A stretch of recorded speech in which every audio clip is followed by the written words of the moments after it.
Imagine a world without antibiotics. A simple scratch from a rose thorn could lead to a deadly infection. A sore throat could progress to heart failure. Surgeries, from simple appendectomies to complex organ transplants, would be almost impossible. This was our reality for most of human history. But then, in a cluttered London laboratory, a single accidental observation changed everything. This is the story of penicillin, the accidental cure that revolutionized medicine.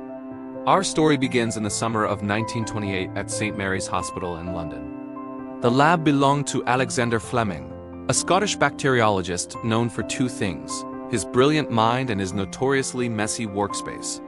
Petri dishes, glassware, and research notes were piled high, a chaotic landscape of scientific inquiry. Fleming had dedicated his career to studying Staphylococci, the bacteria responsible for a host of deadly infections. He'd witnessed their devastating power firsthand as a physician during World War I, where more soldiers died from infected wounds than from combat itself. This experience fueled his search for a weapon against these invisible killers. One morning, after returning from a holiday, Fleming began the tedious task of sorting through stacks of Petri dishes. He picked up one dish, ready to discard it, but something stopped him. The dish, meant to be growing a carpet of Staphylococci, had been contaminated by a splotch of greenish mold. For any other researcher, this would have been an annoying failure, a ruined experiment. But Fleming looked closer. He noticed something extraordinary.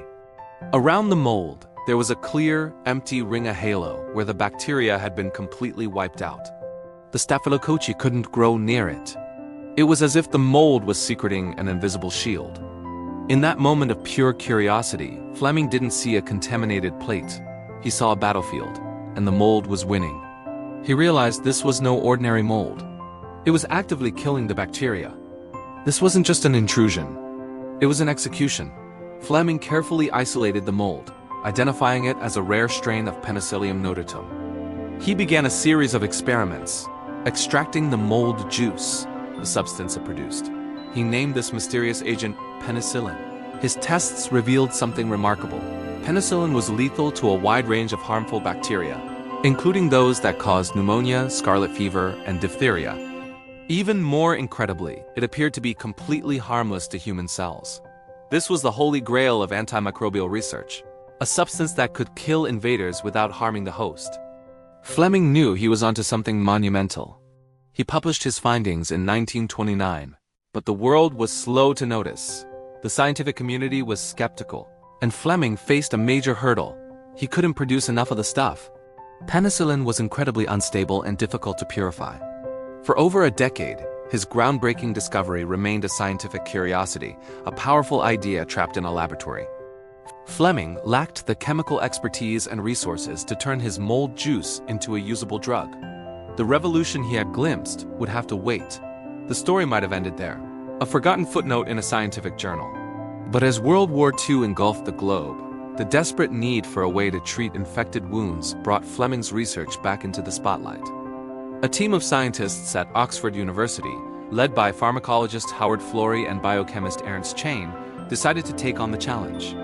They were a brilliant, determined group, convinced that penicillin held the key to saving millions of lives. Their work was painstaking. They had to figure out how to grow the fragile mold in large quantities and then extract and purify the microscopic amounts of active penicillin they produced.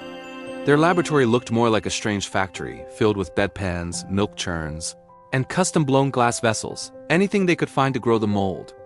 The team worked tirelessly, often on the brink of exhaustion.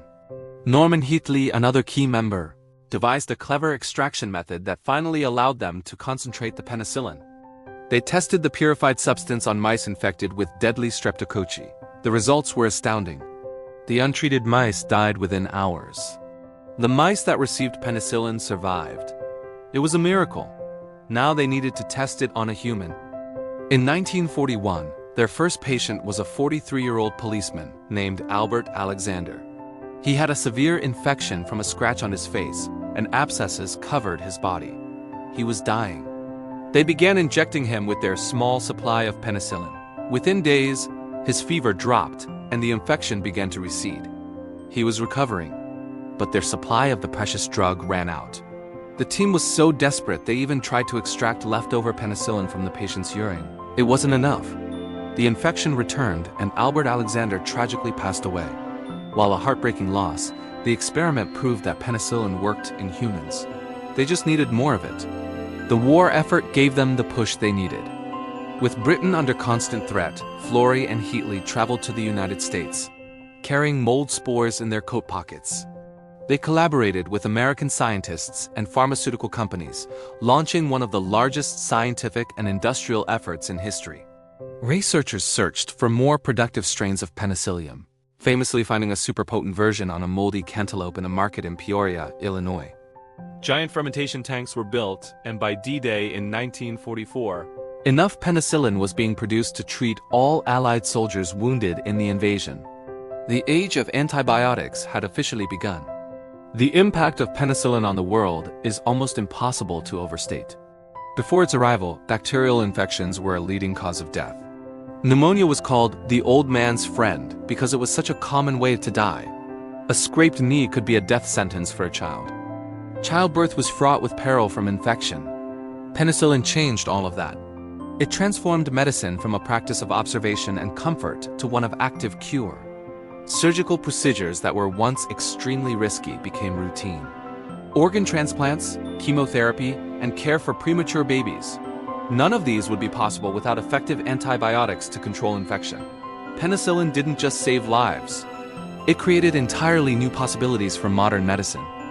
For their monumental contributions, Alexander Fleming, Howard Florey, and Ernst Chain were jointly awarded the Nobel Prize in Physiology or Medicine in 1945. Fleming, ever humble, always emphasized the role of chance in his discovery. He once said, "When I woke up just after dawn on September 28, 1928, I certainly didn't plan to revolutionize all medicine. But I suppose that was exactly what I did." His story is a powerful reminder that some of the greatest breakthroughs in history don't come from a grand plan. They come from a prepared mind noticing the unexpected, from the curiosity to ask why, and from the persistence to follow that question wherever it leads. The journey of penicillin, from a stray spore landing on a forgotten petri dish to a life-saving medicine that has touched billions of lives, is a testament to the beautiful, unpredictable, and powerful nature of science. It's a story of chance, genius, and collaboration that continues to unfold every single day in every hospital around the world. Thank you for watching. If you enjoyed this, don't forget to like, share, and subscribe for more stories of discovery. See you next time.